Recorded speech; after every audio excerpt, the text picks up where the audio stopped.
बिस्मिल्लाहिर्रहमानिर्रहीम। अस्सलाम वालेकुम। आप देख रहे हैं DDP एनालिटिका।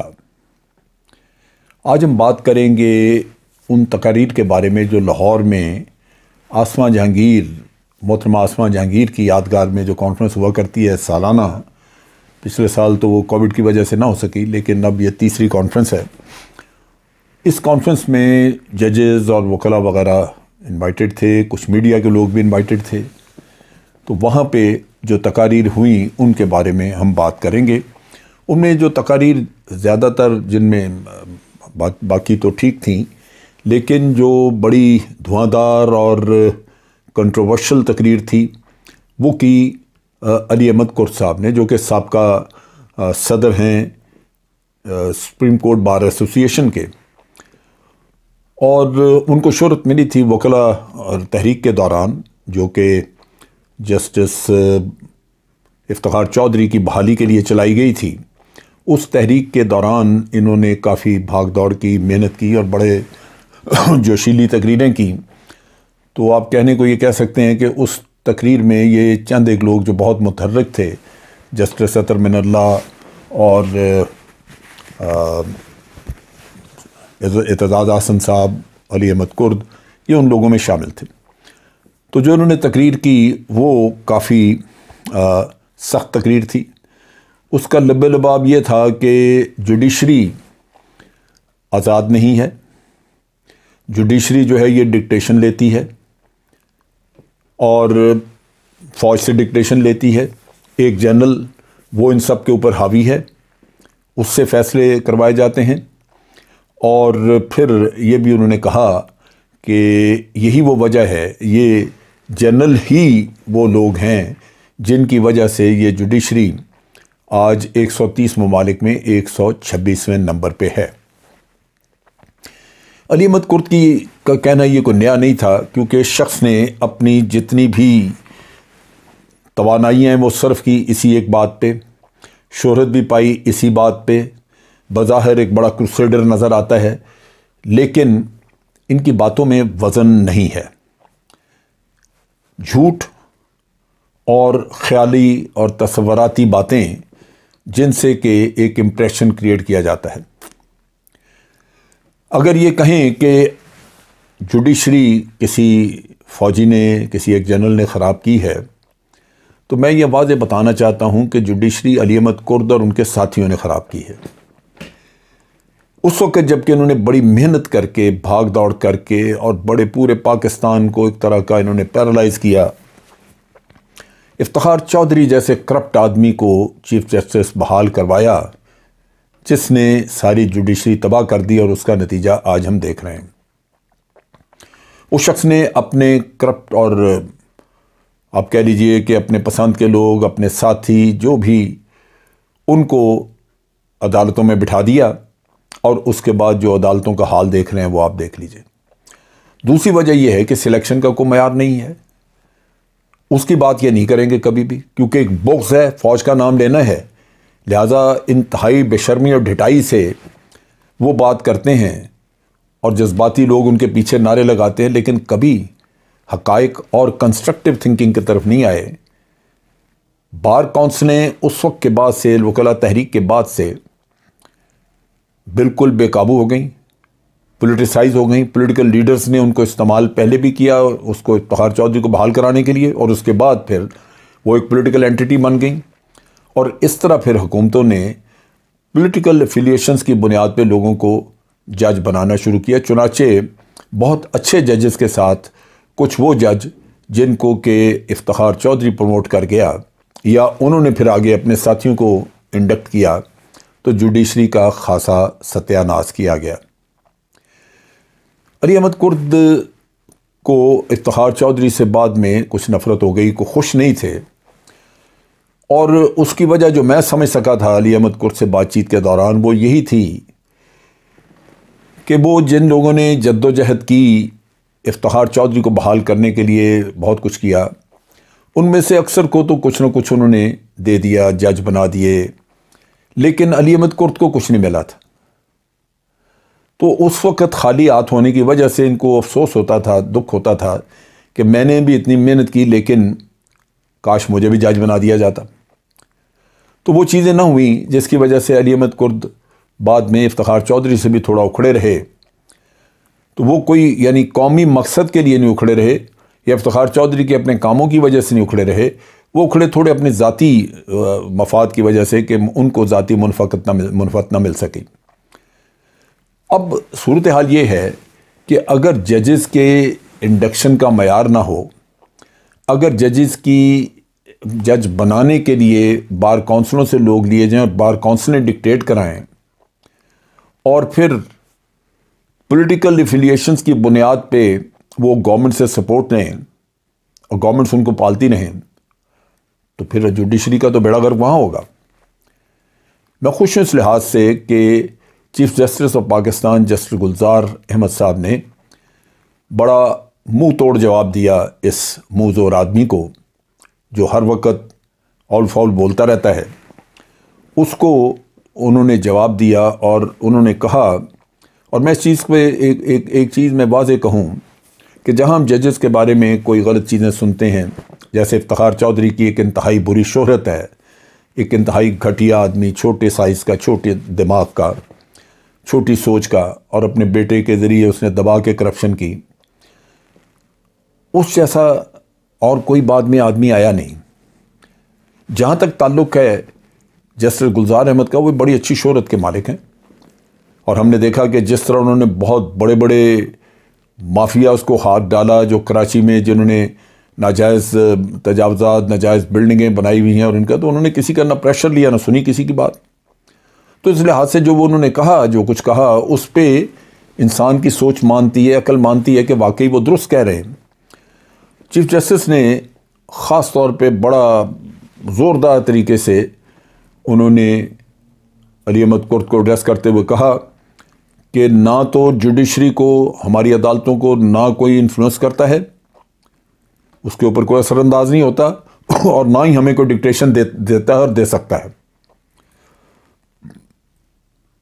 उन्होंने कहा कि हमने अपनी अदालतों को इस मुल्क में बिल्कुल फ्री रखा हुआ है और जो कुछ भी हम बिजनेस इसका करते हैं, अदालतों को चलाते हैं, कंडक्ट चलाते हैं, इसमें किसी के कोई अमल दखल हम कबूल नहीं करते।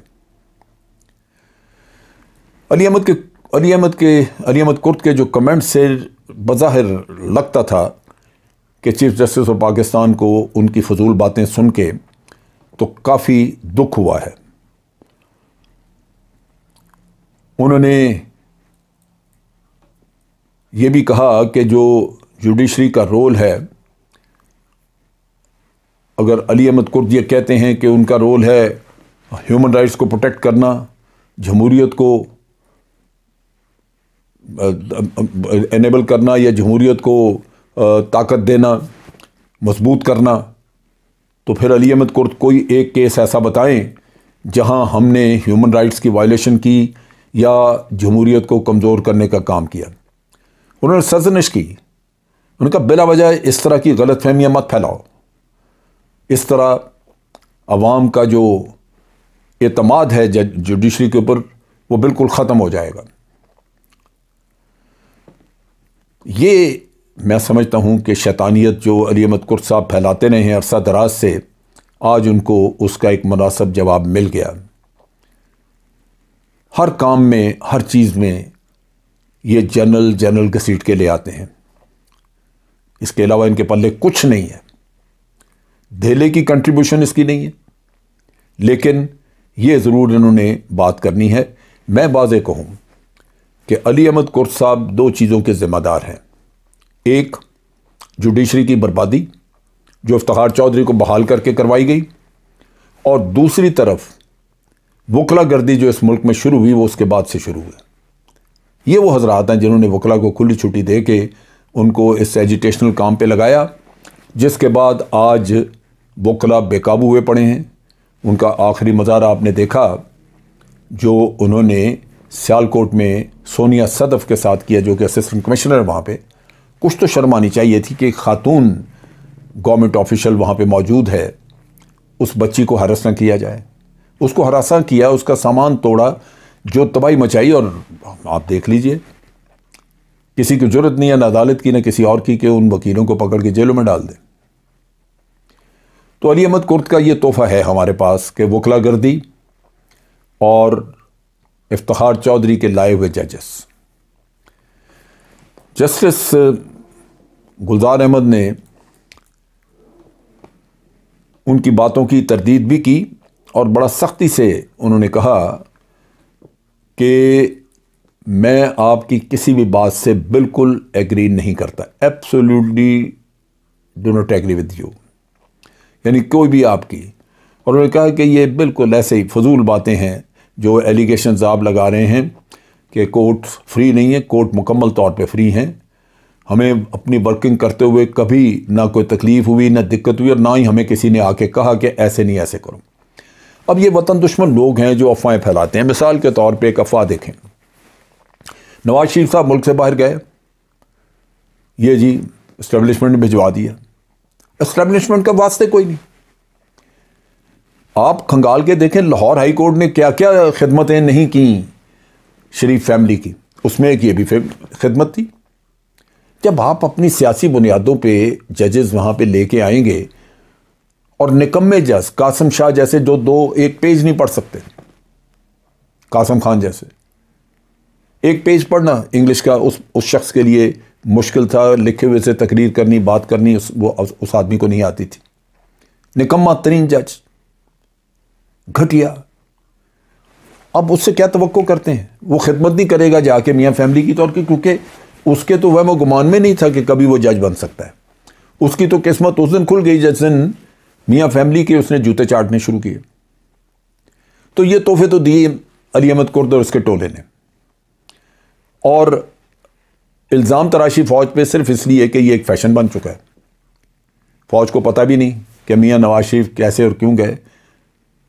अदालत ने भेजा और अदालत की एक बड़ा उसकी कनाइवेंस बड़ी वाज़ेह है कि इमरान खान पार्टी ने या वज़ीर आज़म ने 7 अरब रुपए का बॉन्ड कहा था अदालत को कि इनसे लिखवाएं अगर बाहर जाने की इजाज़त देनी है। क्यों नहीं अदालत ने लिखवाया? सिर्फ इसलिए कि अदालत मिली हुई थी। तो आप किसको दोष देते हैं? असल किस्से की तरफ आप नहीं आते। मुजरिम हैं ये लोग। इफ्तिखार चौधरी को बहाल करवाने वाले सारे मुजरिम हैं। मैं खुद मुजरिम हूं इसमें, क्योंकि मैंने भी उस तहरीक में उस वक्त हिस्सा लिया था।